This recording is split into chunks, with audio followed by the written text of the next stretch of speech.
Chers téléspectateurs, bonsoir. C'est toujours un plaisir pour nous de vous retrouver tous les mardis à partir de 23 heures pour partager avec vous des moments de spiritualité, des moments de métaphysique dans le cadre de votre émission Le Monde Inconnu sur Canal 2 International. Au programme, vous aurez la chronique qui va se faire en deux parties, la réflexion, le SOS téléspectateurs. Vos messages sont attendus au numéro qui s'affiche au bas de votre petit écran. Professeur Emmanuel Lipote, bonsoir. Bonsoir Georgette Boumé, un bonsoir renouvelé à tous les téléspectateurs du Canal 2 International et tous les youtubeurs, c'est-à-dire tous qui nous suivent sur YouTube. On s'excuse si parfois les émissions arrivent un peu en retard. Souvent, c'est indépendamment de notre volonté. Voilà. Vous allez bien? Très bien. Alors, excellemment bien, disons 500%. J'ai bien envie de savoir ce que vous avez mangé ce matin. Oh, je n'ai pas mangé. Pas du tout. À la limite, je peux prendre le cruté à 11h ou bien je prends du fruit, c'est tout, mais manger, non. Bon, mais tout ça, c'est manger, quoi. D'accord. Voilà. Nous allons passer à la première partie de la chronique, le mystère de la bénédiction.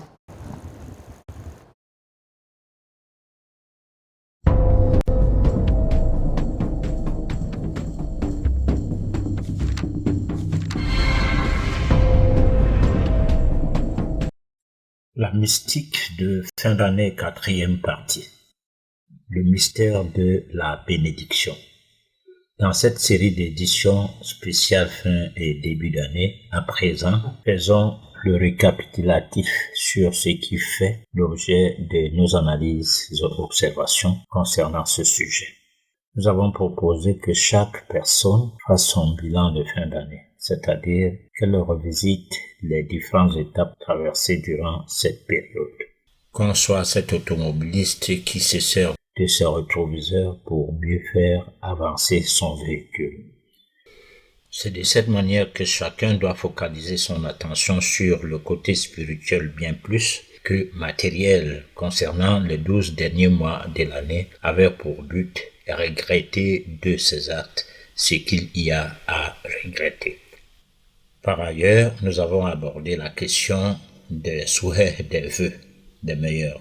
Ces souhaits sont parfois énoncés sous une formulation extraordinaire et poétiquement inimaginable. Ceci nous rend souvent très joyeux. Sauf qu'avec un peu de recul, certains d'entre vous, n'ayant pas constaté de changement dans leur vie, se demandent à quoi auraient servi finalement ces souhaits.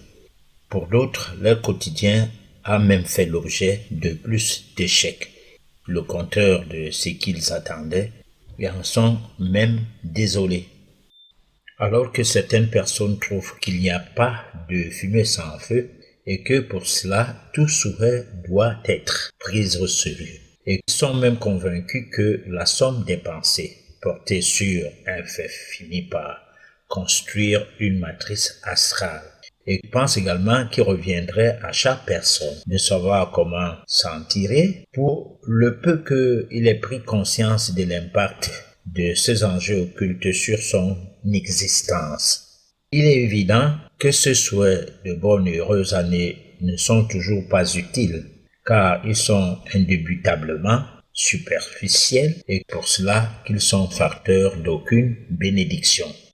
La première remarque est que la fixation de la date du début d'année a été arbitraire et n'a aucun pouvoir métaphysique lié à une quelconque tradition authentique.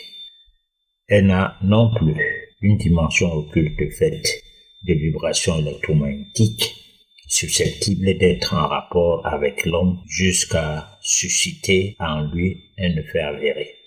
Et pourtant, c'est pour ces derniers que ces vœux sont adressés. La deuxième remarque est cette institutionnalisation de l'ignorance. Celle-ci rend tout le monde propagandiste de ce film psychiatrique de formatage des cerveaux, des nuisances que sont l'école, l'église, les médias, etc. et s'y cache une sorte de charia sous le prisme d'un jeu macabre de mystification de la science, de la connaissance. Il s'agit d'un concept dépourvu de sens qu'on a donné un sens quand même au travers de la pensée unique, une pensée impérialiste imposée à tous et partout, ce qui va détruire l'homme de son essence existentielle, l'empêchant de parvenir à sa divinité. Ainsi, l'école occidentale telle qu'elle est constituée depuis toujours n'instruit personne. L'Église ne joue non plus son rôle de spiritualisation. Et pour finir, les médias aident plus à désociabiliser la couche populaire jusqu'à jouer un rôle de relais sur les non-dits de ces deux institutions pour en faire plus de formatage encore. Résultat, la bénédiction est une force mystique. Toutefois prononcée, elle doit émettre des énergies positives puissantes que seuls les initiés en sont détenteurs.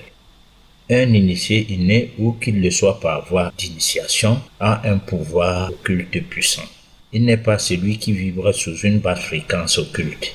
Il n'est non plus un prêcheur d'un quelconque évangile, par exemple, ou même ce traditionnaliste alcoolique qui aurait extraverti sa tradition au profit du culte des autres. Aussi, rien à voir avec ces assimilés qui, à cause de leur intellect particulièrement artificialisé et formaté le long d'un cycle scolaire, se seraient tombés en déphasage vis-à-vis de leur tradition originale et même jusqu'à en être malheureusement fiers. Mystère de la bénédiction, professeur Herman Nelipot, c'est quoi une bénédiction? C'est quelque chose d'énigmatique, c'est quelque chose de mystérieux, c'est quelque chose d'occulte, c'est quelque chose de mystérieux. Voilà. Donc ça veut dire quoi? Ça veut dire que la bénédiction apporte un plus dans les vibrations de la vie d'un individu, de la personne à qui on adresse la bénédiction. Alors, comme pour dire qu'il faut expliquer peut-être la différence entre obtenir une bénédiction et être béni, ou bien bénir quelqu'un, ou procéder, ou alors manifester, disons, dire une bénédiction. Oui. Parce que je vais expliquer quelque chose derrière ça. On a l'impression aujourd'hui que la bénédiction dépend seulement et seulement ces prétendus hommes de Dieu, c'est-à-dire ceux qui peuvent bénir. Oui. Bon, comme pour dire que le père ne peut plus bénir quelqu'un, la mère non plus, les patriarches pas du tout, quelle que soit leur catégorie ou bien quelle que soit leur confrérie ou quoi, qu'on attende seulement la bénédiction de quelqu'un qui est de ce que la colonisation a mis en place. Bon, donc on peut même dire que peut-être le préfet peut bénir, le sous-préfet, même le président de la République, puisqu'il n'y a que le pasteur. Tout ça, c'est des outils, des instruments de ce que serait à peu près ce qui serait venu ailleurs pour le petit Africain que nous sommes, dont nous ne pouvons avoir des bénédictions que nous avons, si nous avons la chance d'en avoir de ce qui serait du blanc. Bon, donc, mais ici, quand on parle du mystère de la bénédiction, nous ne parlons pas de ce genre de bénédiction, parce que ce ne sont pas des bénédictions là-bas. Ce sont des subterfuges, ce sont des mécanismes pour attirer foule, et pour permettre à ce que les gens aient un recueillement par rapport à leur psychologie en berne, qu'ils puissent se recueillir de ce discours de bénédictions émanant de ce milieu. Alors, bénir chez l'Africain, c'est d'abord être béni chez un Africain, c'est être celui-là qui mérite une attention particulière de la personne qui te bénit. C'est-à-dire, si quelqu'un doit me bénir, c'est que je dois mériter cela. Oui. Bon, alors, on peut aussi avoir peut-être le sentiment d'avoir eu une bénédiction d'une personne âgée, tout simplement, pour avoir obtenu de lui un merci. En quelque sorte, c'est-à-dire que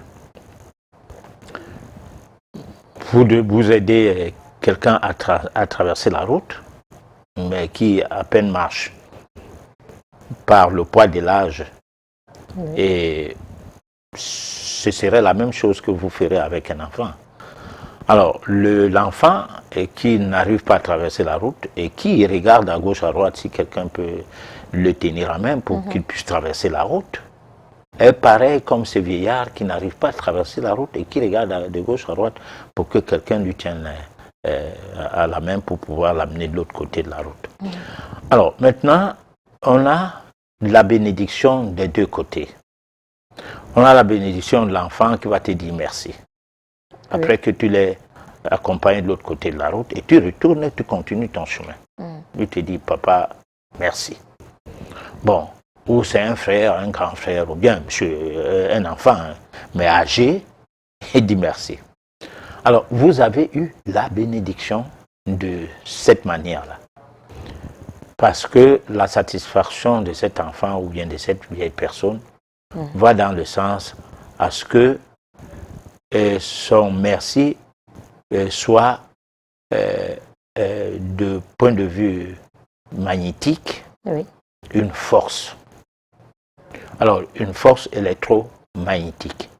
Ce n'est pas un merci comme on peut dire merci, monsieur, merci, monsieur, parce que quelqu'un ne veut pas prendre ton repas et tu l'appelles manger et tu dis oui, merci. Bon, il n'est pas en train de manger, il ne veut pas venir manger. Il dit merci, comme pour dire, bon, mange, moi, je ne veux pas manger, ou bien j'ai déjà mangé, mais quand même, merci.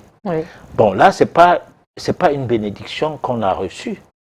Non, le type, il est rassasié, tu ne lui apportes rien, il n'a rien eu de toi, il n'a pas besoin de manger ta nourriture non plus. Peut-être que c'est un blanc, il ne veut pas manger les bâtons de manioc avec les pistaches.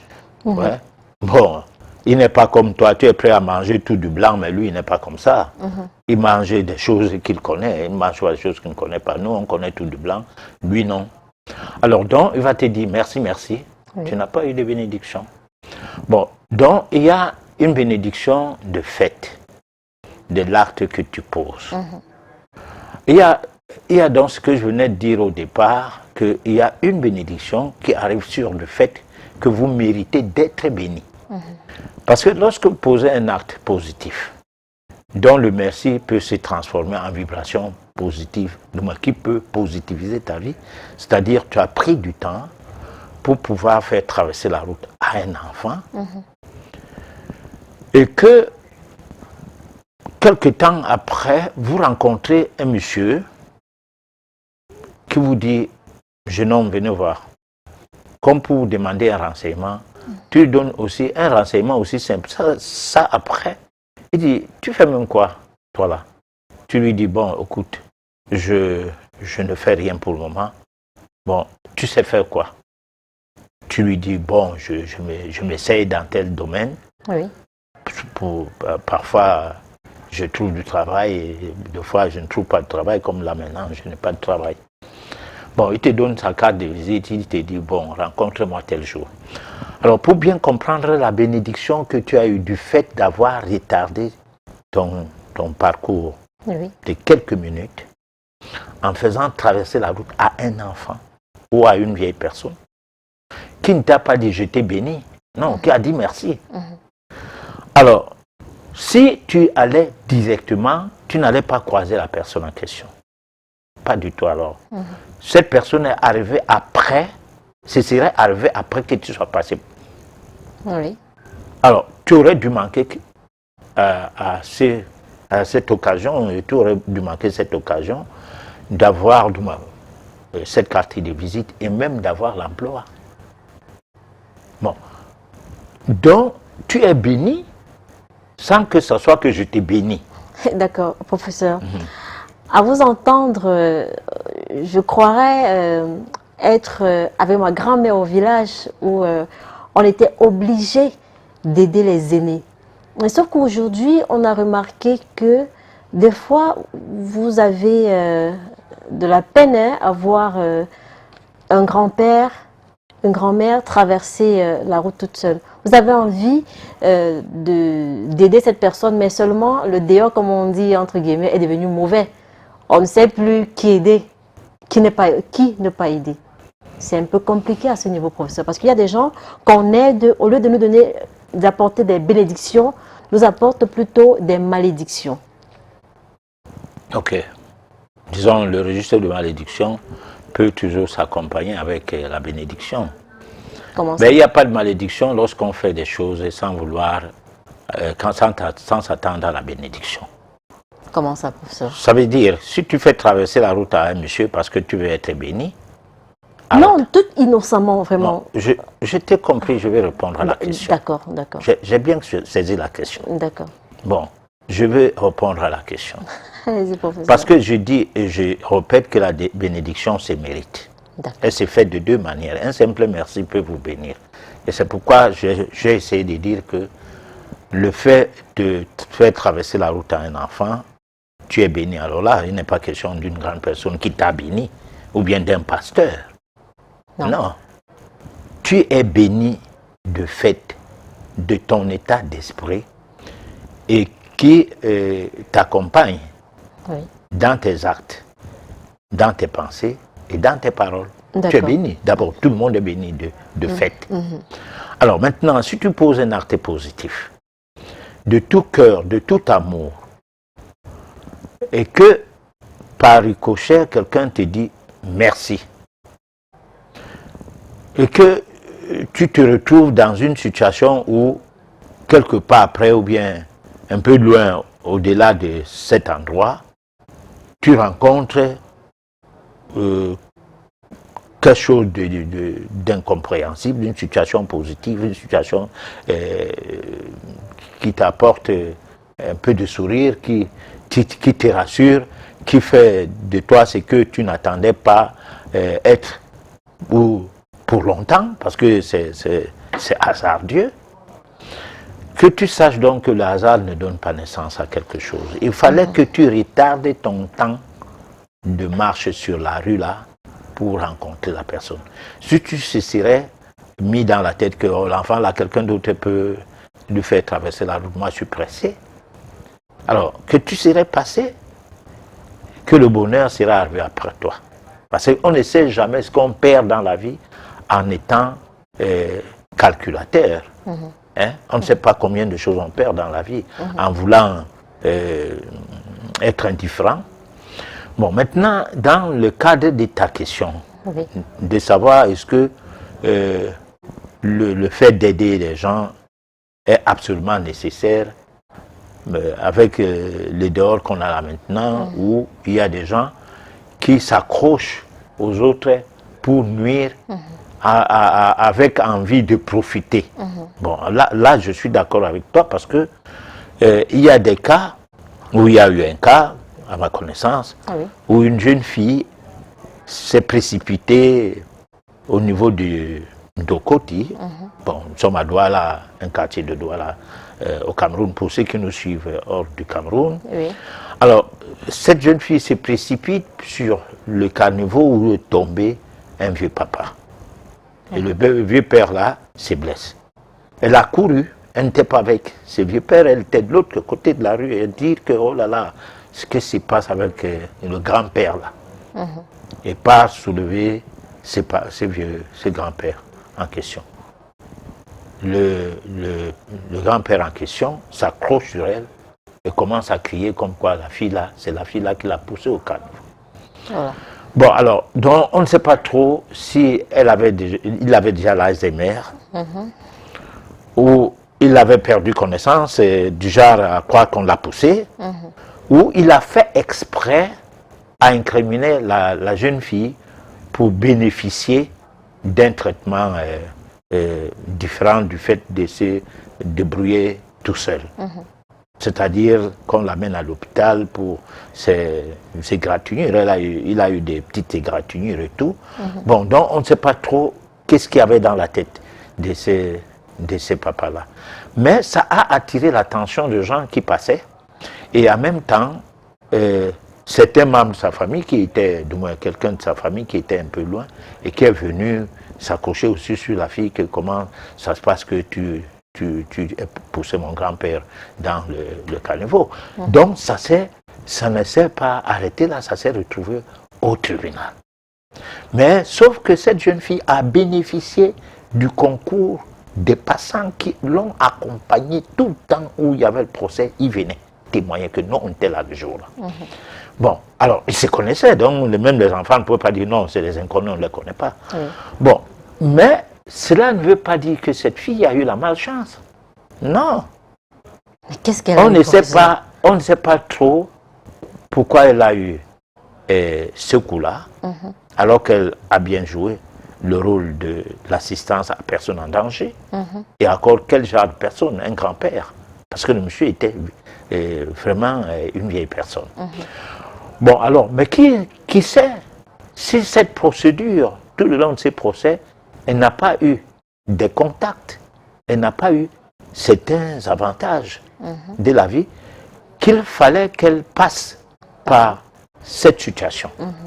Bon, alors comme moi, je n'étais pas de ceux qui pouvaient intervenir tout le temps, aller là-bas et tout, c'est juste une histoire qui vient à moi, à mon cabinet. Bon, je n'ai pas eu la suite de sa vie, qu'est-ce qu'elle était devenue. Je sais seulement que le tribunal lui a donné gain de cause. Elle n'a pas été inculpée, rien ne s'est passé finalement.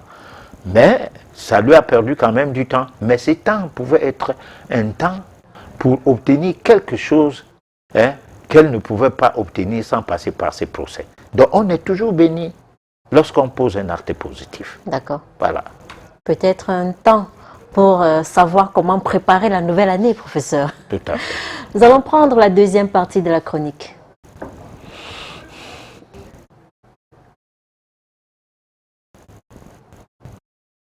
Les maîtres mots qui fatalement gouvernent chaque fin d'année sont divertissement, vagabondage, huronnerie, débauche.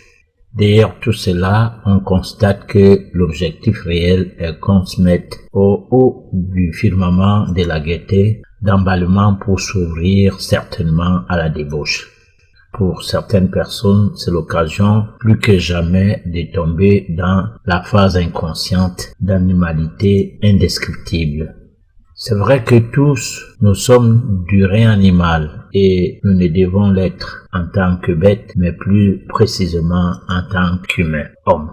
Malheureusement, dans la confusion totale au cours de notre existence, nous passons des périodes à agir comme des bêtes avec manière, s'inscrivant dans une logique indébitable qui finit par susciter une quelconque posture de jouance extrême pour un rajeunissement de circonstances. Il faut remarquer combien cette période est un piège pour une certaine catégorie de personnes, surtout les personnes âgées, qui s'y prêtent pour finir tombent plus bas. Cela semble leur imposer un autre sens à leur vie. Ils pensent que c'est la période où il faut rivaliser d'adresse avec l'autre classe de personnes, comme s'ils redevenaient adolescents ou même des petits-enfants, pourquoi pas. Se mettre à condamner une telle attitude ou une telle prise de position, on se passerait pour donneur de leçons. Quand bien même que certains débordements peuvent être constatés, on doit se dire que la majorité des gens de notre planète est ignorant des lois de la nature, celles qui régissent la vie de manière globale. Du coup, chacun fait ce qu'il juge bon, quelles que soient les circonstances. Toutefois, du point de vue spirituel ou métaphysique, agir jusqu'à franchir le cap de Rubicon, voire se plonger dans la bêtise, au point à se ridiculiser serait un vice. En somme, serait un crime contre soi-même. Résultat, c'est ainsi une manière d'engager votre existence sur un pan de misère et de grincement des dents, mettant celle-ci dans tous les sens sans lendemain.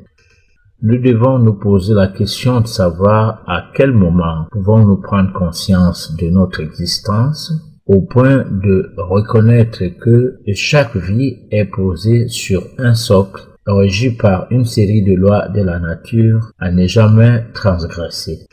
Cela dit, la fin d'une année devrait être une période du bilan, c'est-à-dire une période où chacun devrait faire l'introspection des 12 mois de l'année qui s'achève afin de mieux débuter la nouvelle année. Que faire si tel n'a pas été le cas? Il faut se dire qu'il n'est jamais tard de le faire dès que l'on en prend conscience de janvier à mars, comme pour dire que si ce bilan n'a pas été fait à temps, c'est-à-dire au cours du mois de décembre, il serait toujours normal de le faire avant la fin du premier trimestre. Le travail du bilan doit commencer par le recueillement à travers des séances de relaxation au quotidien, 2 fois par jour. Cela doit se faire dans un premier temps par des exercices respiratoires répétitifs. À tout moment, même pendant que l'on marche à pied ou l'on est dans un véhicule. Après cette phase, il doit s'ensuivre la méditation. Elle doit se faire chaque 2 à 3 minutes et constamment. Professeur Herman Neglipote, nous sommes en début d'année. Alors, comment faire son bilan? Bon, alors, dans la première partie de la chronique, nous avons relevé que la fin d'année ou le début de l'année, c'est, comment on a dit ça, c'est une fixation des dates de manière arbitraire. Alors, ça veut dire que le calendrier, tout cela, bon, nous sommes aujourd'hui dans la controverse où on peut dire seulement que la majorité étant d'accord que nous sommes en fin d'année, c'est que nous sommes en fin d'année.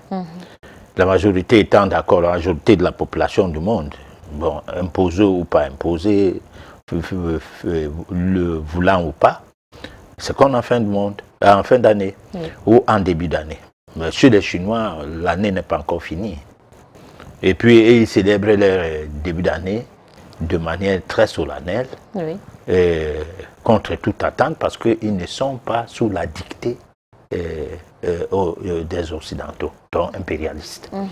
Bon, alors, mais nous, les petits Africains, parce que ça fait partie de la première chronique, nous, les petits Africains, nous sommes obligés de fonctionner comme ceux qui nous ont esclavagisés veulent, de fonctionner comme ceux qui nous ont colonisés veulent, et qu'aujourd'hui, on a mis en place des institutions étatiques et civilisationnelles, donc qui doivent faire des choses de façon à ce qu'on dise, bon, ok, ce qu'on a laissé, c'est ça que vous faites, vous ne dérapez pas. Alors, donc là, on va se retrouver avec une école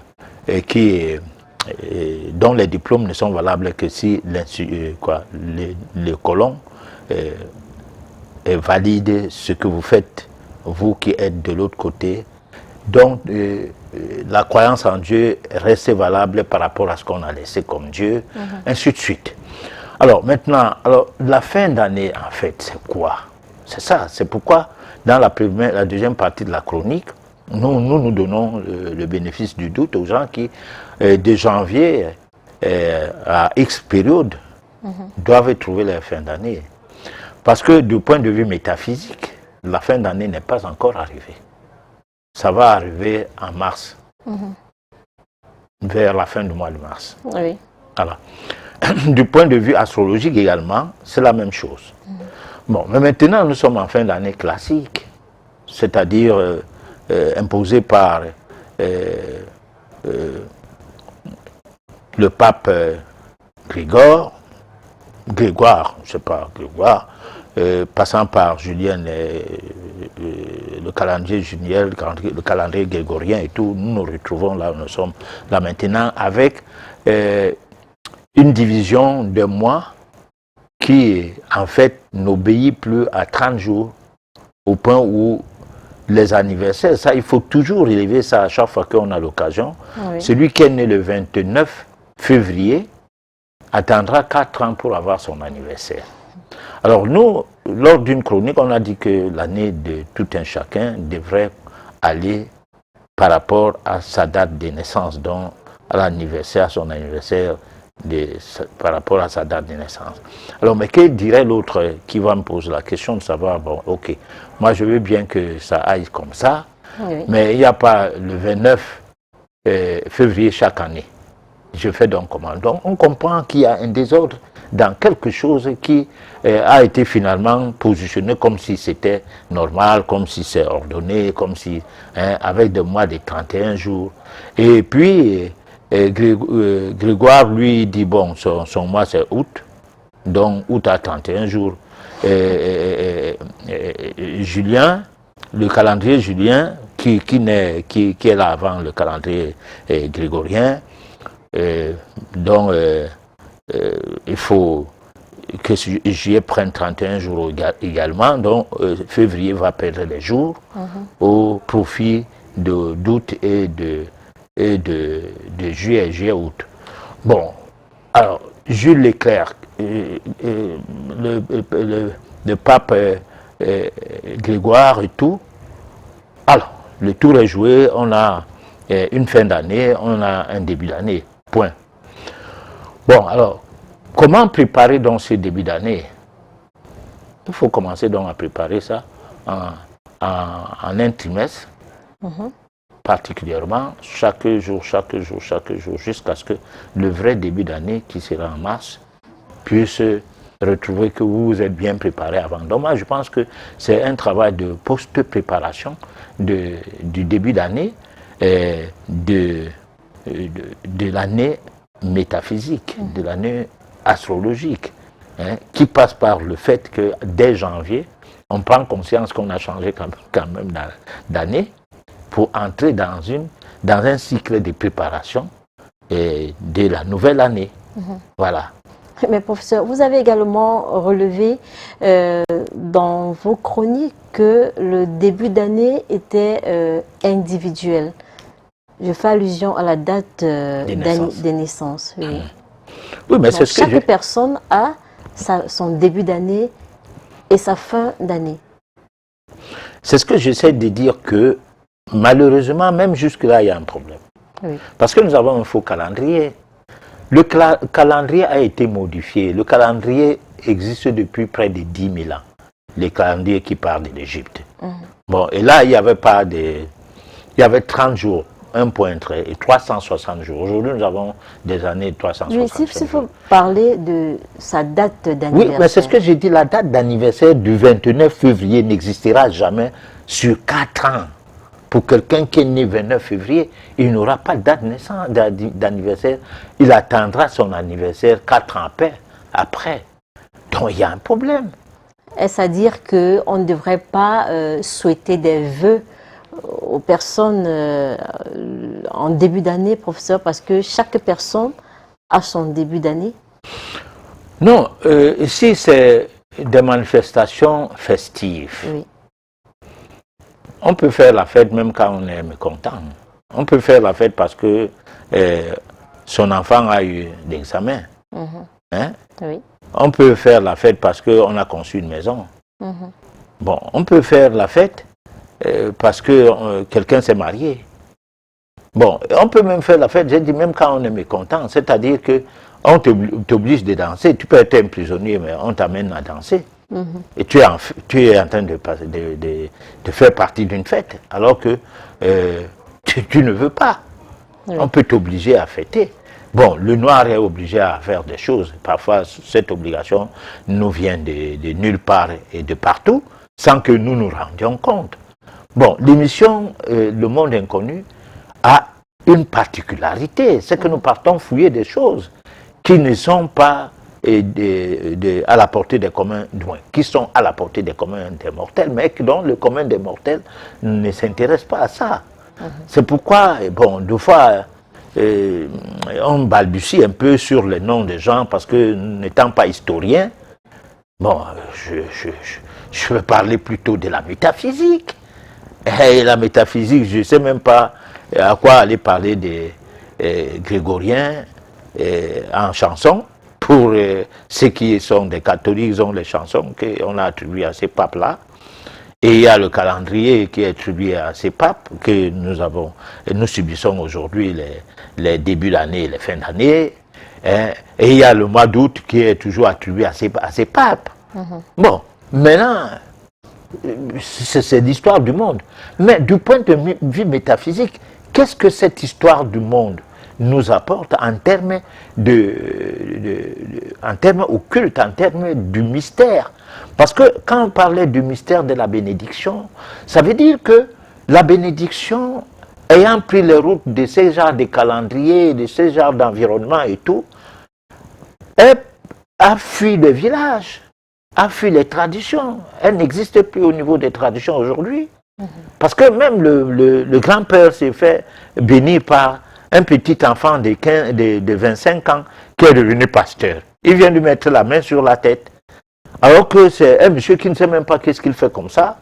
Parce qu'à un certain niveau, à un certain degré, oui, les gens d'un certain âge, on ne les touche pas le sommet de la tête. Hein? Bon, mais quand c'est toi-même qui dis, bon, allez, viens me bénir, mon fils, tu sais que toi, tu es l'homme de Dieu.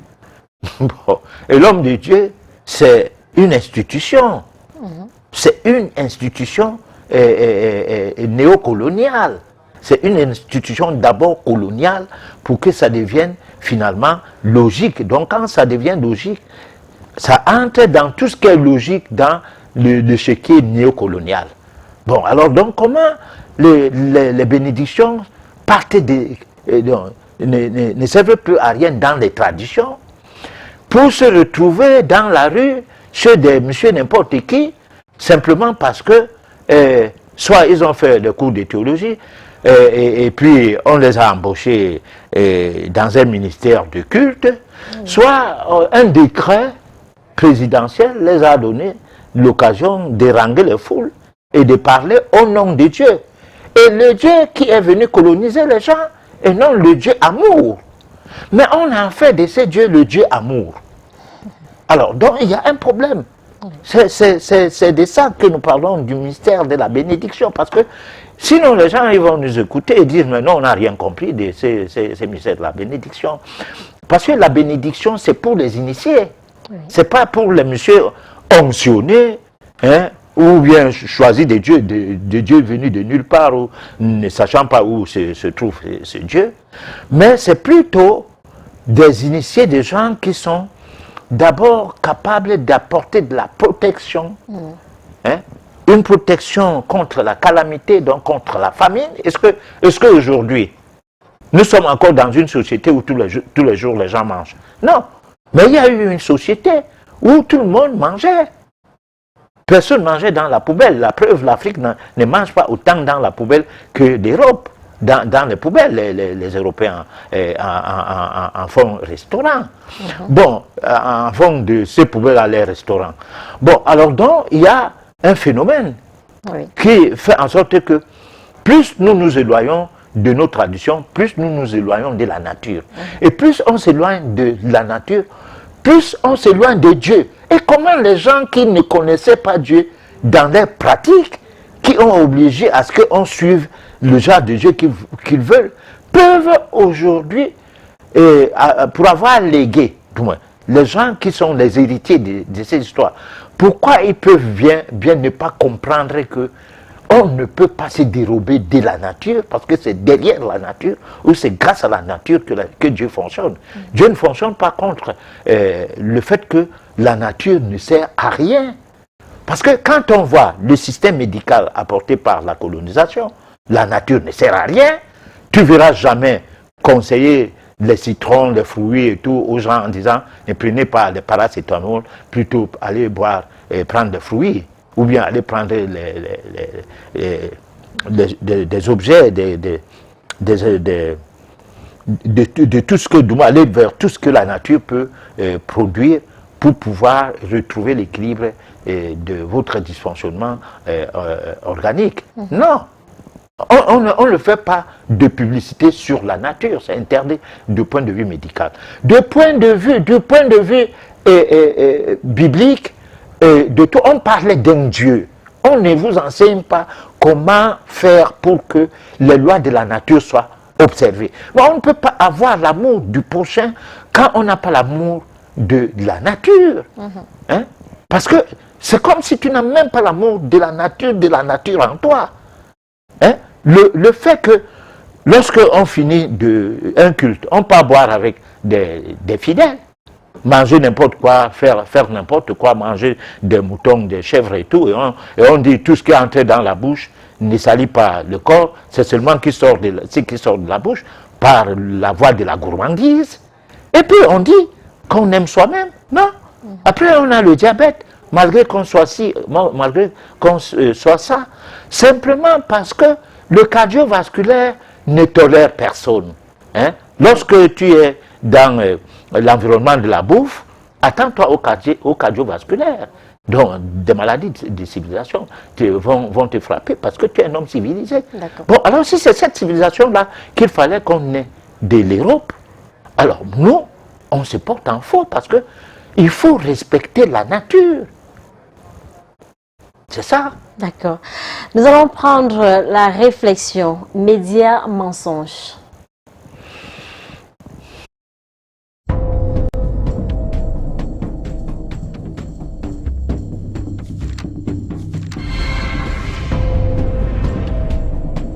Vous avez contribué à populariser le concept de média mensonge. Vous pouvez m'expliquer ce que c'est? Un média mensonge, c'est une manière de manipuler l'opinion. Moi, j'ai travaillé ça dans ce que j'appelle la propagande de guerre, qui est un concept qui vient de l'historienne Anne Morelli, qui a étudié l'histoire notamment de 14-18. Et la propagande de guerre, ça consiste à manipuler une opinion.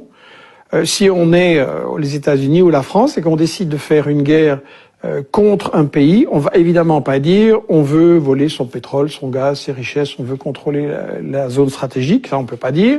Et donc on va dire que on vient pour la démocratie, pour protéger les minorités, pour émanciper les femmes, contre le terrorisme. Ça, c'est le prétexte parfait, parce que s'il n'y a pas des terroristes quelque part, on en amène quelques-uns et le prétexte est tout trouvé. Et donc, la propagande de guerre, pour moi, ça se caractérise par le fait de toujours cacher les intérêts économiques, de toujours cacher l'histoire, c'est-à-dire le rôle que les puissances coloniales ont joué dans certaines régions pour diviser, pour régner, pour dresser les peuples les uns contre les autres et garder le contrôle. Ça se caractérise par démoniser l'adversaire, c'est-à-dire présenter des images de préférence qui le montrent comme un monstre, comme un grand danger, etc. Inverser l'agresseur et l'agressé. Meilleur exemple, Israël et la Palestine. On n'arrête pas de nous dire que les Palestiniens attaquent Israël. C'est quand même curieux. Israël les a chassés de leur pays, donc c'est lui l'agresseur. Et le cinquième principe de la propagande de guerre, c'est monopoliser le débat, c'est-à-dire empêcher... Vous savez, quand il y a une guerre, il y a toujours forcément au moins deux avis. Et donc, un spectateur devrait entendre les deux avis pour se faire son opinion. Et nous, à la télé, on a un seul avis. Il n'y a pas de débat contradictoire. Il faut toujours être pour la guerre. C'est patriotique, c'est humanitaire. Et donc voilà, ces 5 principes de la propagande de guerre, c'est ça qui est derrière ce que j'ai appelé le média mensonge.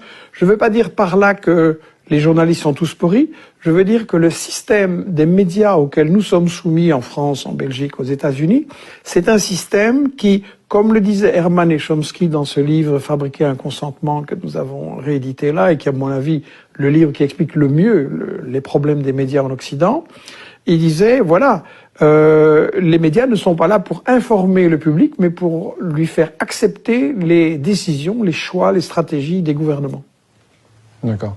Est-ce que vous pouvez me donner d'ailleurs un exemple? Est-ce que la Libye... La Libye est tout à fait un exemple. J'en ai dans mes livres donné des exemples tout plein. Et il y a une chose qu'il faut remarquer, c'est que aucun des journalistes de ces journaux télévisés, de ces grandes émissions d'information, aucun de ces médias n'a accepté un débat contradictoire sur les exemples que je donnais de médias mensonges. Dans le cas de la Libye, on nous a dit que Kadhafi faisait bombarder, mitrailler la population qui manifestait, qu'il y avait 6 000, 10 000 morts, tous les jours les chiffres gonflaient. Et en réalité, c'était une invention complète. Et l'ancien ambassadeur de France, des représentants d'Amnesty, pas du tout favorables à Kadhafi, ont dit que non, ça ne s'était absolument pas passé, c'était un total fake news. Et donc maintenant, tous les professionnels le savent que ça ne s'est pas passé et personne ne le dit au public. Personne ne dit on vous a manipulé, on vous a embarqué pour approuver la guerre de Sarko, alors que il y avait un problème, il y avait des affrontements limités, des morts des deux côtés, et tout ça pouvait et devait se résoudre par la négociation. Et ça a été refusé parce que le but n'était pas d'aider les populations. Le but de Sarko, Juppé, Hillary Clinton, etc., était de faire main basse sur l'argent, sur le pétrole de Kadhafi, sur ses réserves en argent, un pays qui n'était pas endetté, c'est extrêmement rare, qu'on ne pouvait pas faire chanter, et un pays qui servait de banquier alternatif, de FMI alternatif pour les pays africains qui voulaient échapper au chantage justement du FMI, de la Banque mondiale, des multinationales, et qui leur faisait un développement. Donc on a vraiment tué un peu un sponsor de l'Afrique en l'assassinant, ce qui était le plan depuis le début. Donc la campagne de Libye, c'est vraiment un festival de fake news. Et la grande question, c'est pourquoi les journalistes qui ont fait ça refusent qu'on en débatte et qu'on en discute maintenant. Pourquoi il faut tourner la page et oublier ce qui s'est passé, alors que les résultats sont catastrophiques. On nous avait dit on va apporter la démocratie, c'est quand même rigolo. En Libye, maintenant, vous avez 2 ou 3 ou 4 gouvernements, vous avez la chasse aux Noirs, la chasse aux immigrés, la chasse aux femmes, vous avez de l'esclavage, c'est un foyer de terrorisme. Donc c'est catastrophique l'intervention de l'Occident. Manière porte un commentaire par rapport à cet élément que nous venons de suivre. Alors, cet élément revient sur le fait qu'on arrête une date de fin d'année. Vous êtes obligés. Hein? On parlait de la bénédiction seulement à un niveau, où monsieur n'importe quoi bénissent les gens aujourd'hui. Bon, on parlait de la santé, c'est le monsieur n'importe quoi qui font dans la santé, du moins un système n'importe lequel, qui fait dans la santé. Au lieu de parler médecine, c'est limité à ça, parce que la santé, c'est le bien-être. Alors là, on n'est pas en phase avec le bien-être lorsqu'on est en médecine. Mais donc, vous voyez que les médias servent à beaucoup. Parce que quand j'étais petit, il n'y avait pas de télévision au Cameroun. Et il n'y avait que, dans la même radio, il y avait les publicités des cigarettes et des bières. Et puis, dans la même radio, il y avait la Croix bleue, qui venait faire la contre-publicité des bières et des cigarettes. Alors, c'était une émission assez amusante, que je le dise comme ça, parce que quand le gars qui sortait de cette émission se trouvait à boire aussi une petite bière, bon, on lui demandait, mais gars, mais tu disais tout à l'heure que la bière n'était pas bien et tout. Bon, il dit, mais attends. Mais pourtant, cette émission, moi je l'écoutais, d'autres gens l'écoutaient, c'était un programme en semaine, mais en pleine journée, les gens ne rataient pas ces programmes. Ils avaient besoin de comprendre comment on peut aussi dire dans la télé que la bière n'était pas bien et que la cigarette n'était pas bien, alors que la cigarette, la bière payait la publicité. D'accord. Voilà. D'accord. Bon, donc, ceux qui nous ont suivis, il leur revient de se donner une idée de quel commentaire porter sur l'élément, parce que c'est pour réfléchir. D'accord. Voilà. Chers téléspectateurs, vos réactions sont attendues au numéro qui s'affiche au bas de votre petit écran. C'est le SOS téléspectateur.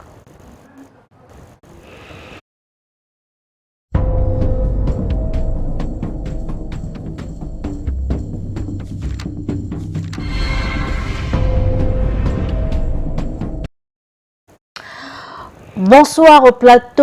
Dites-moi s'il vous plaît, comment peut-on enlever la malédiction de quelqu'un qui a été maudit par son père en lui disant, je cite, « Toi tu seras un vaurien dans la vie et depuis il est mort et ma vie stagne, rien de nouveau que de déception en déception et puis je garde pas d'argent, on dirait un trou dans la paume de main. » C'est Salomon depuis Yaoundé qui nous envoie ce message, professeur. Bon, la première des choses, il faut chercher à savoir pourquoi ton père t'avait maudit. D'accord. Parce que si c'était un chrétien, un pasteur ou un prêtre, il allait dire, venez à notre culte, on te bénit. Jésus qui va faire le reste. Parce qu'on va prier Jésus. Bon, peut-être que le monsieur qui est en train de nous écrire, il a fait ses églises et ça n'a pas changé, peut-être. Je ne sais pas. Parce que sinon, peut-être qu'il ne serait pas en train de se plaindre encore. Il ne serait pas en train de s'adresser à nous. Alors, moi, je dis, vous ne pouvez pas avoir été maudit par ses parents, par vos parents, et que vous pensez que quelqu'un va venir enlever cette malédiction. La seule chose qu'on peut faire, c'est de vous amener sur la tombe de votre père, vous vous exprimez comme un travail métaphysique sérieux pour demander pardon. Pour demander pardon. Et là, il faut faire ça de manière minutieuse. Et il faut faire ça de main de maître. Bon, c'est-à-dire que la personne qui vous accompagne doit vraiment vous accompagner parce qu'elle veut vous assister. Mais la personne n'a rien à voir avec le travail qui doit être le travail de fond à mener par soi-même. Parce que c'est quelque chose qu'il faille peut-être faire de neuvaine. Vous mettez 21 jours à ne pas faire n'importe quoi, d'abord. Et de deux, vous faites donc une neuvaine dans le sens de vous préparer à aller vers la tombe de votre père, en ayant regretté ce qui s'est passé et ce qui l'aurait fâché. Je crois qu'à partir de là, quelque chose, des ouvertures vont commencer à venir. Parce que si c'était votre père, votre véritable géniteur, ça veut dire que sa colère ne pourra pas continuer, puisque les morts ne sont pas morts. Hein? Ah oui. C'est seulement pas un aspect africain. La preuve, c'est le culte de mort qui fait parler de Jésus tout le temps. Ah oui. Quand on disait qu'il s'est ressuscité, il est monté au ciel, personne n'était là pour voir si c'est vrai ou c'est faux. C'est parce que le culte de mort intéresse les Noirs, c'est pourquoi l'histoire du christianisme nous intéresse. Nous, on croit à des morts. Et ça, le culte de mort est donc mondial. Parce que les caveaux font quoi chez les Blancs? Où on met quelqu'un tout le temps et puis de temps en temps, on peut avoir son corps. Hein? Les Victor Hugo sont dans les caveaux. Voilà. D'accord. Bonsoir, professeur. Mystique et bénédiction, vu sous cet angle, n'est-il pas une forme d'initiation? Merci et bonne émission. Merci beaucoup. D'accord. Professeur, moi c'est Sylvain. J'aimerais savoir comment faire. Veuillez éviter d'appeler en ce moment, s'il vous plaît. Les numéros affichés au bas de l'écran sont juste réservés aux SMS. Les appels se font hors antenne. Homme sage, moi c'est Sylvain. J'aimerais savoir comment savoir si vous avez un pouvoir. Tout le monde a un pouvoir. Comment prendre conscience? Mais il parle, il marche, il mange et tout, c'est un pouvoir. Tu veux prendre conscience comment? Tout le monde a un pouvoir. Le pouvoir commence par la pensée. Si vous avez la pensée, si vous avez les possibilités de rester comme ça, penser à quelque chose, que cette chose vienne ou pas, mais que vous soyez capable de penser. Déjà, la première magie, c'est la magie de la pensée. La deuxième magie, c'est la parole. Et la troisième, c'est les actes que nous posons. Alors, tout ça, c'est le pouvoir. Il y a un pouvoir derrière ça. C'est ce qu'on appelle le pouvoir des vibrations. Hein, des vibrations qui suscitent sur un autre plan le mécanisme des vibrations électromagnétiques. Donc, j'ai un pouvoir, il a un pouvoir. Maintenant, comment nous utilisons notre pouvoir? C'est ça qui est un problème. Parce que celui qui a fait en lui, qui fait des travaux, des séances de veille spirituelle, hein, suscite en lui un mécanisme vibratoire qui élève l'être intérieur qui sommeille en lui, dont ses facultés à l'état latent, hein, se développent. Et puis, là maintenant, il va vibrer différemment par rapport à avant. Et non seulement il va vibrer différemment par rapport à avant, il va donc vibrer comme quelqu'un qui a un pouvoir que les autres gens n'en ont pas. Bon, donc je ne sais pas comment répondre si j'ai un pouvoir ou pas, puisque tout le monde a un pouvoir. Maintenant, travaillez vos pouvoirs. Vous verrez comment. D'ailleurs, c'est là que vous ressentirez. Là, il ne posera pas la question si j'ai un pouvoir. Il va me ressentir. Il va ressentir mon pouvoir si j'en ai un. Voilà. D'accord. Les souris mangent les Bermudas de mon fils. Là où il y a le reste d'excréments, même un de mes pantalons où il y a les pertes blanches. Une a même sauté sur la face de mon enfant de 2 ans pendant son sommeil. Une autre a tapé sur la tête de ma fille pendant qu'elle lavait les assiettes à la cuisine. Tout ceci est-il simple? Que me conseillez-vous? Comment me séparer de ces souris? Je vous en prie et vous supplie. Merci. C'est Dorothée qui nous envoie ce message. Alors Dorothée, on va étudier ce problème hors antenne. Hein, parce que là, il faut d'abord voir en fait si c'est quel genre de souris ça. Des souris qui font la saute mouton hein, et qui gambadent comme les cabris. Il y a des risques que ça soit des élémentaux, des entités, on peut dire, si je peux oser le dire, d'un autre genre. Hein, les démons, quelqu'un d'autre le dirait, par exemple. Donc, mais en fait, il faut faire un scanner, le scanner occulte. La voyance. La voyance, pour savoir, pour comprendre. Voilà. D'accord. Moi, c'est patience. Ma question est la suivante. Si tu rêves d'un membre de ta famille qui t'aimait beaucoup à son vivant et te demande de continuer sur ce même chemin et de ne pas abandonner car tu es sur le droit chemin, qu'est-ce que ça signifie? Ça signifie que tu as eu un message. Et il faut observer les consignes. C'est une chance hein, que tu sois en contact avec les dévanciers et qu'il t'encadre. Voilà. Comment faire pour savoir si l'on est compatible avec son partenaire? C'est Karen depuis Damas. Et là, on fait une étude d'affinité, hein, c'est-à-dire qu'on étudie le nom, les coordonnées venant de l'homme, les coordonnées venant de la femme, la date de naissance et tout. Bon, ça va permettre de bien comprendre la relation. Est-ce que c'est un coup de foudre? Est-ce que c'est une relation d'affaires? Est-ce que c'est une relation amoureuse? Ainsi de suite. Voilà. S'il vous plaît, qui a le pouvoir ou l'autorité de bénédiction? C'est Jean de Dieu qui nous envoie ce message. J'ai dit tout à l'heure qu'on peut obtenir la bénédiction sans chercher la bénédiction. En donnant l'exemple d'un enfant qu'on fait traverser la route et que de suite, par la suite, vous rencontrez un bonheur tout juste après cet acte. Vous avez eu la bénédiction grâce à l'acte posé hein, Oui. de l'enfant qui a dit merci. Bon, comme il peut ne pas dire merci, mais il peut aussi dire merci. Hein, tu as eu la bénédiction. Qui disent merci ou pas, quand on n'a pas besoin de la bénédiction pour être béni. Quand on a besoin de la bénédiction pour être béni, on va à l'église. C'est là où on bénit les gens qui veulent être bénis. Même quand ils ne méritent pas d'être bénis. Parce que quand on veut être béni, on se comporte de façon à ce que la bénédiction vienne seule. Soit ça vient d'un petit enfant, soit ça vient d'une personne âgée, soit ça vient d'une personne. Bon, mais en fait, la tranche d'âge des gens qui bénissent facilement sont ceux qui sont plus âgés que soi et ceux qui sont moins âgés que soi. Parce que c'est dans les gens qui sont plus âgés que toi que la bénédiction vient. Pourquoi? Parce que c'est des protecteurs. Toutefois, une personne n'est pas sorcière.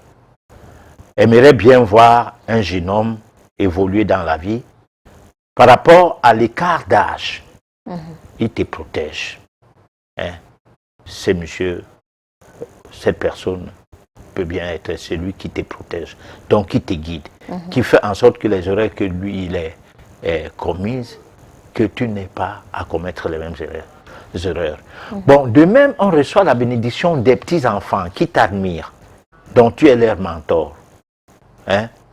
De par ton comportement, hein, tu as la bénédiction. on peut avoir une malédiction aussi. Oui. Parce que tu es un mauvais mentor. Tu filmes les chanvres et tout. Et les enfants te suivent. Ils te bénissent que filme des chanvres continuellement. Et te maudissent que filme des chanvres continuellement pour aller buter. Hein? Mais ceci, c'est comme l'épervier qu'on jette dans l'eau pour prendre du poisson et des morceaux de bois, de feuilles et tout. Ça devient comme ça à peu près. Bon, donc la bénédiction appartient à des personnes qui ont des pensées positives. Oui. C'est eux qui ont le pouvoir de bénir. Bon, ces personnes qui ont des pensées, des paroles, des bénédictions, sont ces personnes dont les pensées sont positives parce que c'est la pensée qui accompagne la parole et en même temps les actes. Oui. Bon, donc il n'est pas question de chercher la bénédiction à qui mieux. Et surtout, on ne cherche pas la bénédiction. On pose des actes et la bénédiction vient. Si vous quittez, vous partez dans un lieu, on prie, on vous bénit, vous n'êtes pas béni. Hein? C'est des manifestations festives, des divertissements qui ont été organisés autour des cultes, Oui. hein, où les gens désœuvrés sont là, les gens, disons, dans une précarité totale sont là et tout. Bon, mais quelqu'un qui a besoin de la bénédiction n'en obtient pas. Ça doit être, soit il va vers la tradition de son village. On ne va pas lui donner la bénédiction, mais on va lui donner les soins traditionnels. Je m'explique. Par exemple, si tu pars à la maison des crânes, oui, c'est pour la bénédiction des ancêtres. C'est comme une sorte de traitement. Bon. Hein? C'est-à-dire que dans la lignée de cette famille, lorsqu'il y a de blocages, depuis la nuit des temps, voilà ce qu'on fait. Et ces blocages deviennent comme des maladies occultes. Oui. Hein? Donc, se retrouvant dans ces lieux, tu es soigné occultement. Bon, mais la bénédiction peut venir du fait que tu as rendu service à un vieux. Il te dit, viens, viens, viens, viens, viens. Je nomme le papa comme ça. Il prend un truc, même un caillou. Il parle à ce caillou, il parle. Il te donne ça. Il te dit, je t'ai béni, pas pour rien. Mais je t'ai béni parce que tu as un bon cœur, mon fils. Et prends ça partout où tu es. Il faut garder ça sur toi. Ça va t'aider. Bon, c'est pas n'importe quel caillou. Parce que dans la géologie occulte, ceux qui font des travaux géologiques, ils savent bien qu'il y a plusieurs sortes de pierres. On appelle ça les pierres précieuses. Alors, il t'a donné une pierre précieuse. Cette pierre précieuse a un pouvoir. Plus le pouvoir de la parole et de la pensée, hein, c'est comme la baguette que j'ai là, ça prend une force. Et si je prends cette baguette, je remets ça à quelqu'un, cette baguette a encore plus de force par rapport à ce que si c'est moi-même qui fais ça pour moi-même, hein, ça a plus de force. C'est pourquoi certains enfants, certaines personnes en mourant, ils prennent un truc comme ça là, et il remet ça à un de ses enfants. Oui. Parce qu'il a vu son cœur. Et il lui dit, je te laisse ma famille, et tiens ça. Ne néglige jamais ça, ça va te guider, ça va t'aider. Bon, donc, on a besoin de quelque chose sur soi comme on a besoin des habits. Si, alors tu es en phase avec un religieux, il va te dire, ah ça c'est des choses, Jésus est plus... Mais attends, lui, il ne met pas, et pourquoi il met des habits? Il doit dire, Jésus est plus fort, je ne m'habille pas. Hein? Jésus peut être celui-là que si je suis même nu, ça ne sert à rien. On a besoin des chaussures. Donc on a besoin d'une baguette comme ça, comme quelque chose qui concourt à quelque chose dans ta vie, puisque tu as besoin d'un habit comme quelque chose qui concourt dans ta vie. Pourquoi refuser la possibilité de t'habiller ou bien de porter une belle paire de chaussures? Mais il ne faut pas tomber dans l'extravagance. C'est seulement ça, c'est-à-dire donner l'importance à un objet comme si l'objet était devenu Dieu.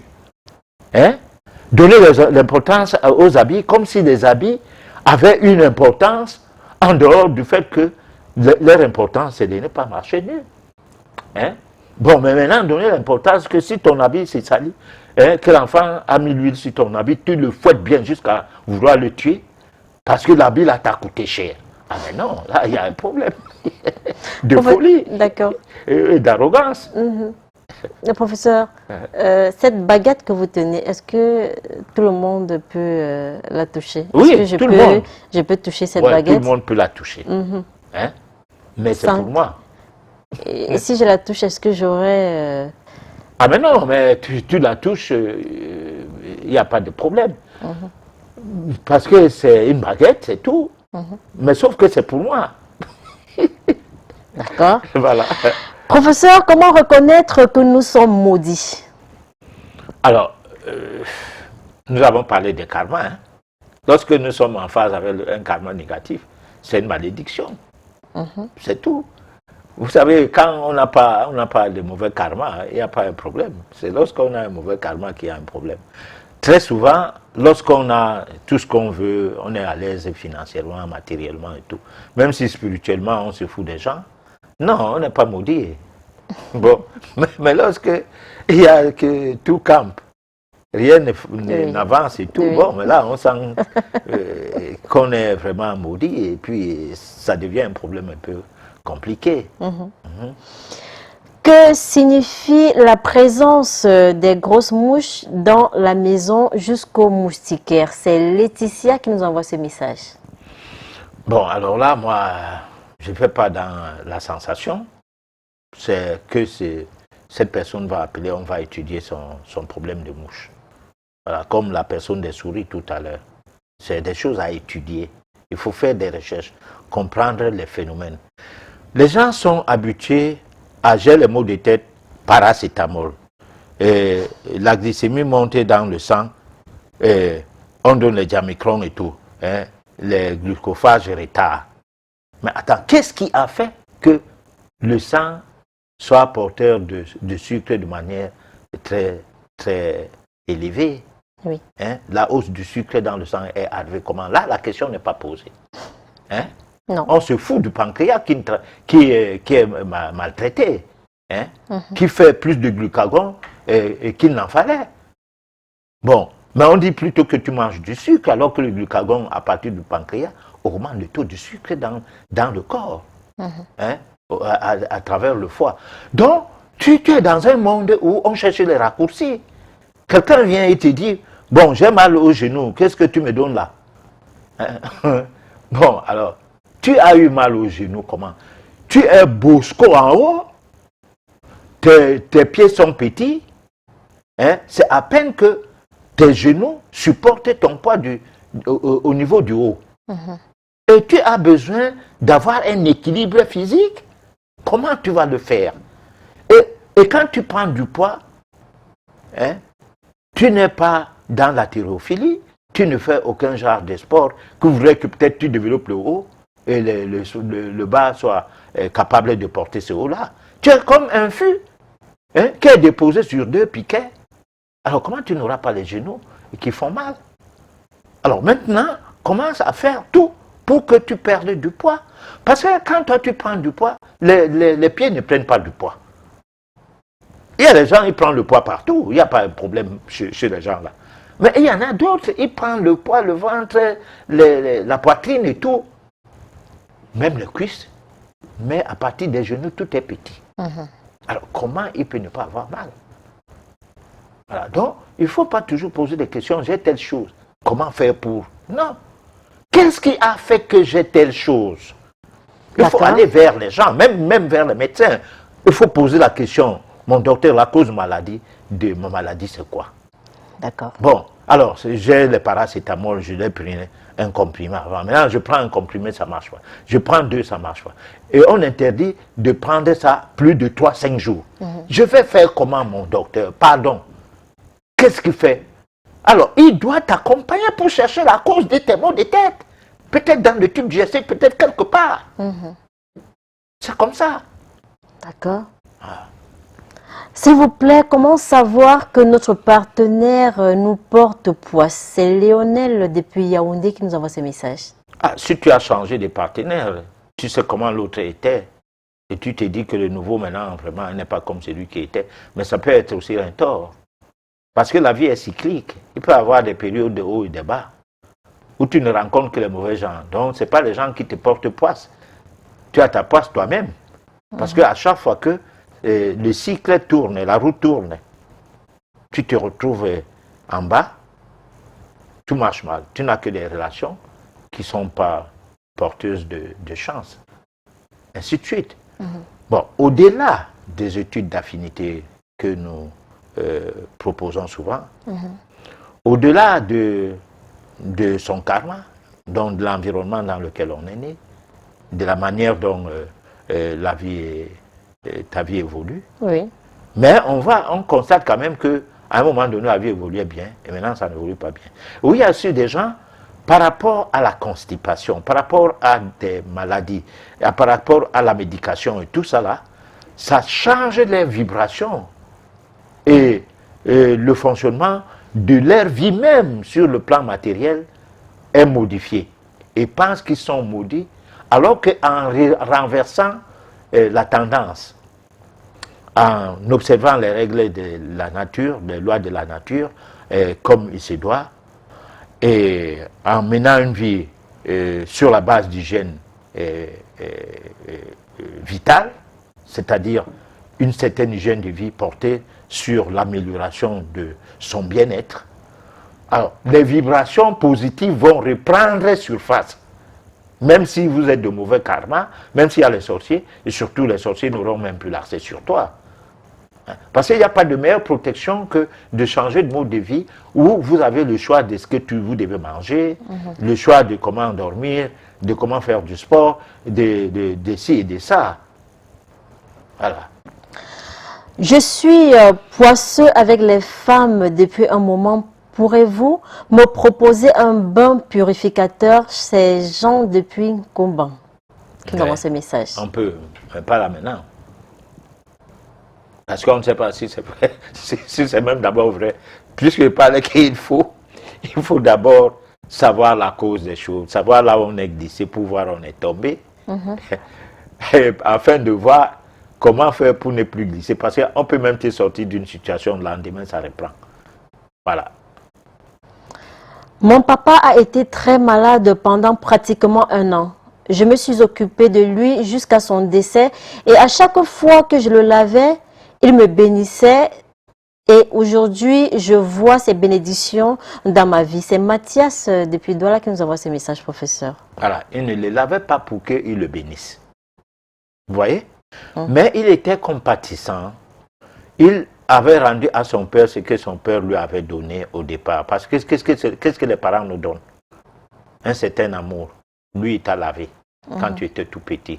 Toi aussi, il t'a fait traverser la route, il t'a porté. Hein? Il t'a amené à l'hôpital quand tu étais malade. Hein? Tes parents, quoi, t'ont amené partout. Ils ont veillé sur toi jusqu'à ce que tu grandisses. Et certaines personnes, comme par exemple dans le monde européen, Oui. hein, d'abord, ce n'est pas de leur faute, parce que déjà l'enfant ne dort pas avec ses parents. On le met dans son coin et on dort ailleurs. Bon, parce qu'on doit continuer à jouir de sa sexualité tranquillement. L'enfant ne doit pas déranger dans la nuit. Et des fois même, on le laisse dans une chambre où il crie dans la nuit, personne ne regarde. Bon, alors comment tu veux que quand tu grandisses, hein, et quand tu vieillisses, qu'on ne te mette pas dans un centre des personnes âgées, hein, que tu parottes là-bas, parce qu'il n'y avait pas eu la chaleur maternelle ou paternelle. Tu n'as jamais connu cette chaleur. Tu n'as pas pris le lait maternel. Tu n'as pas sucé le lait à partir des seins de ta mère. Bon, alors, donc on a une société hybride qui part donner les leçons aux gens qui respectent les lois de la nature, nous les Noirs. Hein? Et nous, on suit les leçons là, de façon formelle. Hein? Tu entends quelqu'un raconter une histoire, hein, où tu es dans un bus, où tu es dans un avion et tout, bon, on ne sait pas où tu es où, dans un voyage. Bon, tu écoutes ce qui se dit. Ou alors, peut-être que tu reçois un ami et puis il commence à te vanter ses mérites. D'accord. Professeur, je me nomme Enzing. Comment sortir du karma négatif? Les choses sont intactes dans ma famille, rien n'avance, au contraire, les problèmes se multiplient de jour en jour. Pour sortir du karma négatif, il faut d'abord savoir si on n'a pas, on n'est pas frappé par l'anathème.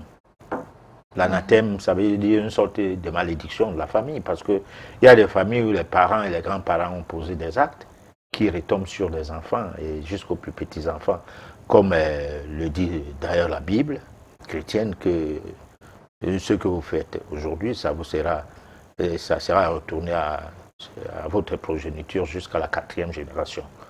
Bon, je ne sais pas si c'est bien dit ce que je dis là, mais c'est quelque part comme ça. Bon, donc on doit chercher à savoir qu'est-ce qui nous arrive. Nous devons chercher à savoir qu'est-ce qui nous arrive. Et ceci par nous-mêmes. Voilà. Salut professeur, ma grand-mère qui m'aimait tant de son vivant a bien voulu me faire ingurgiter une herbe pour que ma vie soit prospère sur le plan financier et du point de vue de ma protection et du succès de mes études. Chose que j'avais refusée sous prétexte que c'est contre la volonté de Dieu. Actuellement, je le regrette amèrement vu la stagnation de ma vie. C'est Denis depuis Yaoundé, quartier Etoudi, qui nous envoie ce message. Bon, alors si le gars était en voie de... S'il était dans le cadre des recherches de la recherche initiatique, du genre à développer les pouvoirs qui sont en lui à l'état latent, dont ses facultés à l'état latent, on pouvait lui donner des comment on peut dire, des indications, pas des indications, on pouvait lui guider comment regretter mieux cette situation jusqu'à ce que sa grand-mère vienne alors lui donner à nouveau cette herbe, même dans le sommeil. Bon, du genre que tu te réveilles le matin et tu pars cueillir l'herbe qu'on t'a dit avec ta grand-mère que bon, comme tu as reconnu ta faute, je suis revenu maintenant te dire que ce que je voulais te donner quand tu étais petit, voilà l'herbe là, fais ceci, fais cela avec. Bon. Mais si tu restes religieux, que Jésus est mort pour te sauver, voilà est monté et descendu. Alors jusqu'à la fin de ta vie, tu vas rester comme ça parce que les gens, je connais des gens qui, à l'ouest du pays, du Cameroun, ne font pas la tradition. Parce que Jésus n'aime pas ça. Où Jésus les a parlé quand? On ne sait pas. Et ils sont de Jésus. Parce que le mot chrétien, Jésus, lui, n'était pas chrétien. Voilà. Ok, je ne parviens pas à avoir une orientation professionnelle dans ma vie. Je ne parviens pas à me décider sur quelle activité ou école professionnelle me lancer. Que faire? C'est Ousmane qui nous envoie ce message. Là, on fait l'étude métaphysique qui vous oriente sur, qui vous donne la possibilité d'avoir une orientation dans la vie professionnelle. Oui. C'est pas compliqué. D'accord. La date de naissance, les coordonnées, quoi, date de naissance, nom et date de naissance, on peut avoir une orientation. Et voir maintenant, en passant, si vous ne parvenez pas parce que vous avez des blocages occultes ou pas.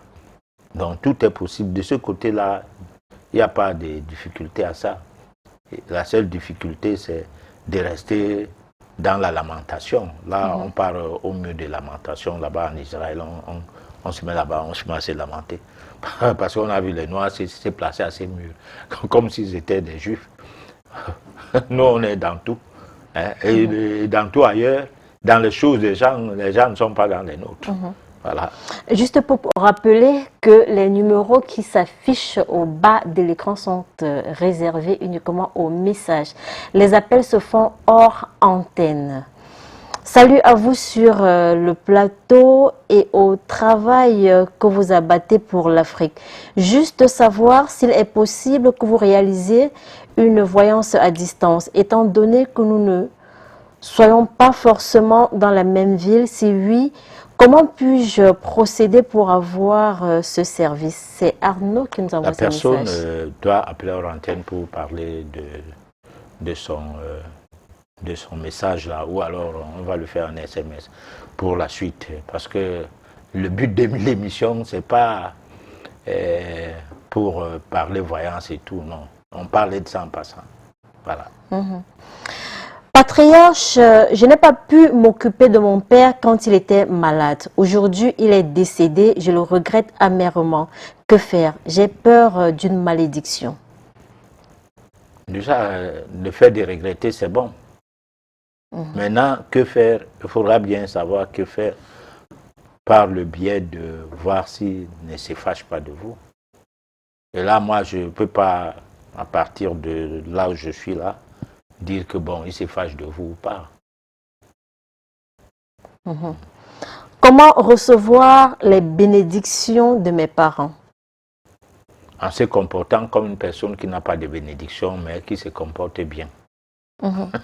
Qui n'a pas besoin de bénédictions, je veux dire, mais qui se comporte bien. Parce que les bénédictions ne sont pas reçues des gens, c'est-à-dire les gens malins ne reçoivent pas les bénédictions. Même si quelqu'un te bénit parce que tu es malin, tu n'es pas béni. Parce que prenons par exemple quelqu'un qui te donne même un fonds de commerce pour commencer une affaire. Bon. Alors, si tu ne mérites pas ce fonds de commerce, l'affaire là ne marche pas.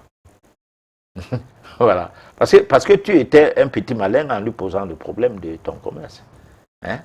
Mais si tu mérites le petit fonds qu'il te donne, au bout d'1 an ou 2 ans, 5 ans, tu peux lui étonner. Parce que quand tu vas lui dire que c'est toi, c'est lui qui t'avait donné la possibilité de venir, ce que tu es devenu, et il n'en reviendra pas. Alors donc, la bénédiction n'est destinée qu'à ceux qui méritent d'être bénis. C'est pas que tu commences à gesticuler ou à faire semblant que tu veux être béni, donc tu es béni. Non. C'est pourquoi on parlait du mystère de la bénédiction ce soir. Voilà. S'il vous plaît, professeur, qu'est-ce qu'on donne aux enfants qui parlent dans le sommeil et qui s'agitent trop toute la nuit? On va étudier ça hors antenne. Les enfants s'agitent s'ils boivent trop les sucreries. Hein? Oui. S'ils ont une mauvaise digestion. En même temps. Parce que, et s'ils ont une médication, vaccin, machin et tout le temps, nous ne sommes plus à l'époque où il ne faut voir la chose que du côté traditionnel. Non. Il y a les nanoparticules qui sont dans les médicaments, qui sont dans les boissons gazeuses, sucrées et tout, qui perturbent, qui sont des perturbateurs endocriniens. Là, je parlais de la science et des gens des biologistes et tout, qui peut-être quelqu'un va dire, mais attends, ton émission là même c'est quoi? Hein? Mais le monde inconnu aussi, c'est le monde à l'interne de l'organisme. Le monde inconnu n'est pas un monde, c'est pas du ciel ou bien du paradis ou de l'enfer. Le monde inconnu, c'est notre univers interne. Parce que notre univers interne est fait des pléiades de micro-organismes, hein, des êtres vivants. À l'intérieur de notre corps existent des êtres vivants. Il ne faut pas les perturber et croire que tu seras tranquille, tu seras libre. Alors c'est pourquoi souvent on a des termes rébarbatifs, parce que parler des perturbateurs endocriniens, c'est un terme rébarbatif pour celui qui entend parler de ça pour la première fois, hein, et qui estime que nous ne sommes plus dans la métaphysique. Bon, et puis pour le biologiste, il va dire c'est du charabia qu'il parle là. Il aurait dû dire ça comme ça ou comme si. Bon, mais lui, il sait tout ça. Mais sauf que son enfant ne dort pas bien dans la nuit. Donc, il vient par exemple me voir, que je vois seulement le côté sorcellerie. Ok. Mais oui, mais on commence d'abord par l'extérieur, hein, du corps. C'est ça la sorcellerie. Non, je crois qu'on doit commencer par l'intérieur du corps. Parce que la sorcellerie vient de l'extérieur pour pouvoir atteindre quelqu'un de l'intérieur, à l'intérieur de lui. D'accord. J'ai une question bizarre. Comme, non, là, s'il vous plaît, les appels se font hors antenne. Ça perturbe la lecture des messages. Alors, bonsoir professeur. J'ai une sensation bizarre comme une boule d'énergie qui se déplace de manière verticale depuis le bas, passant par la colonne vertébrale, la nuque jusqu'à la tête. Je pense que c'est un phénomène mystique. Pouvez-vous me dire ce que c'est cette théorie depuis Kousseri? Bon, alors là, on va parler hors antenne, mais je lui explique une chose. D'accord. Alors, le phénomène de chakras, Oui. c'est un phénomène de circulation d'énergie. Parce que dans le corps, il y a deux sortes de circulation. Il y a la circulation sanguine, qui est une circulation physique, palpable. Et il y a la circulation comment on peut dire ça, d'énergie vibratoire, qui est une circulation subtile.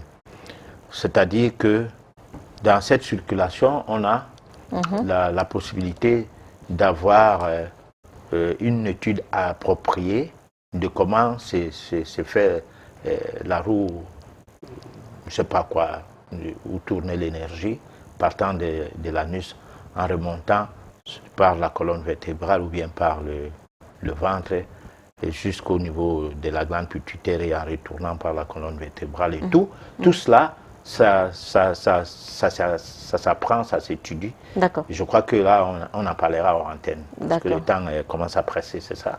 Oui, professeur. On va se quitter sur ce message de Steve depuis Yaoundé. Je voulais savoir si la bénédiction d'un parent irresponsable et repoussant envers ses enfants est valable. Mais si un parent t'est béni, t'es béni. Hein? Est-ce que le lait d'une femme qui a l'épilepsie ne nourrit pas son enfant? Hein? Ça nourrit. Ta maman a même l'abcès au niveau de ses seins. Avant, pas maintenant. Oui, oui. Tu suces les seins là et tu n'as pas de problème en tant que tel. Hein? Parce que c'est ta nourriture que Dieu a voulu bien que tu sois de cette mère-là pour avoir cette nourriture. Donc il n'y a pas de mauvais parents. Parce que personne ne choisit l'enfant à venir naître dans son foyer. Quand on est en activité sexuelle avec sa femme, on a bien besoin d'enfants, mais le genre d'enfant qui va venir, on ne sait pas qui c'est. C'est l'entité qui est l'âme qui choisit que j'entre dans cette famille. Donc quand il y a un problème, ça ne regarde pas les parents, hein. Ça regarde toi qui as choisi d'être avec eux. Voilà. Professeur Herman Nyaglipot, merci pour toutes ces explications. Merci énormément. Nous sommes arrivés au terme de cette édition. Votre mot de fin? Nous restons fidèles à nos téléspectateurs et nous remercions Canal 2 qui nous permet de les accompagner dans leur attente. Et nous demandons à ce que les forces de la nature nous inspirent davantage parce que ce n'est pas facile de préparer une émission du genre. Ce n'est pas des thèmes basés sur le fait est-ce que le président de la République est beau. Alors les gens viennent s'asseoir et commencent à dire que oui, il est beau mais il est vieux. Non. C'est des thèmes où, bon, par exemple une chronique, parfois ça s'écrit une semaine, 2 semaines, et on revient toujours sur ça, parce qu'on pense qu'il y a tel détail qu'on n'a pas pu mettre en place. Donc c'est une gymnastique très compliquée, et surtout qu'il y a là-dedans et la métaphysique et la littérature, c'est pas évident. Bon. Donc nous sommes contents de tous ceux qui sont avec nous tout le temps, qui nous accompagnent et qui nous écoutent. Voilà. Merci à vous à la maison. On espère que vous avez eu un intérêt à nous suivre ce soir. Donnons-nous rendez-vous mardi prochain à partir de 23 h. D'ici là, portez-vous bien.